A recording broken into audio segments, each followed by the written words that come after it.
تاکہ بچے اچھلے کودے خوشی منائیں. ہمیں بھی اللہ تبارک و تعالیٰ عیدی دیتے ہیں. ہم نے روزہ رکھا، قرآن پڑھا، تراویح پڑھی، عید کے دن آ کر دوگانہ ادا کیا، عید سے نکلے.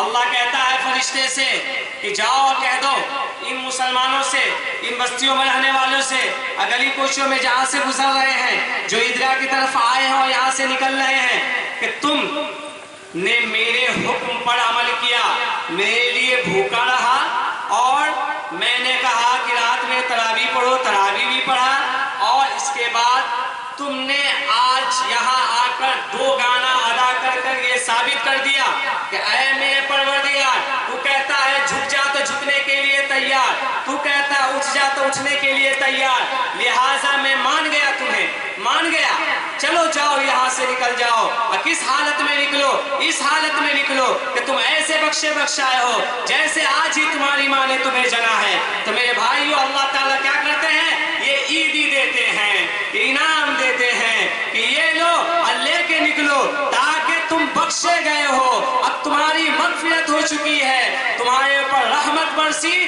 اور اس کے بعد تمہاری مغفرت ہو گئی، اور آخری دن جو ہے یہ آخری عشرے کے بعد آج تمہیں آزادی مل گئی آگ سے، اب تم پاک ہو چکے ہو. لیکن ایک بات یاد رکھنا، ایک بات یاد رکھنا، اس رمضان کو پورے سال نہ بھولنا، اس رمضان کو پورے سال نہ بھولنا. کیوں؟ کیونکہ رمضان ہمیں سبق دے کر گیا. رمضان کیا سبق دیا؟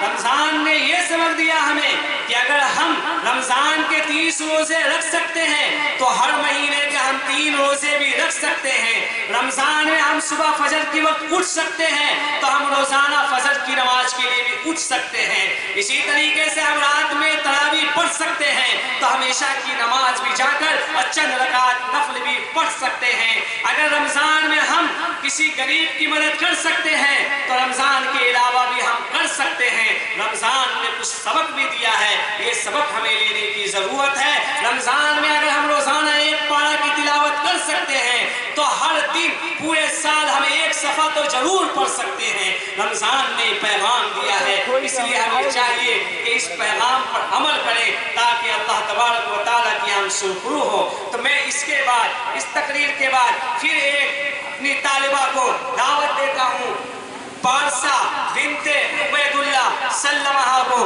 کہ وہ آئیں گے اور تقریر کریں.